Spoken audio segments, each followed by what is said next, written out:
Дали од четврток ќе точиме поскапи горива за 4 денари по литар останува неизвестно. Ако се суди според досегашната пракса, мали се шансите еколошката такса да почне да се применува од 1 јули, зашто законот тешко ќе ги помине собраниските филтри. Вице-премиерот за економски прашања Фатмир Битиќи се надева дека опозицијските и останатите пратеници деновиве ќе го поддржат законот. Но доколку не помине во собрание и ако 30 милиони евра до крајот на годинава не бидат обезбедени, Битиќи на ова прашање немаше одговор. Посочи дека граѓаните сами ќе кажат кој е планот Б, ако ВМРО, ДПМН и Алтернатива го блокираат носењето на законот.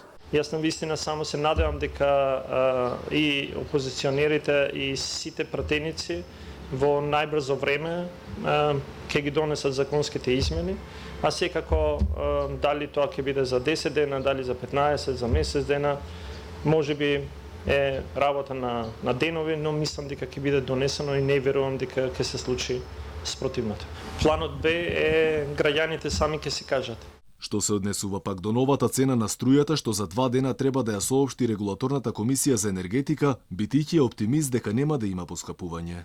Моето очекување е дека ќе нема зголемување на цена, но еве да почекаме уште некој ден пред регулаторна комисија за енергетика да го даде конечниот став.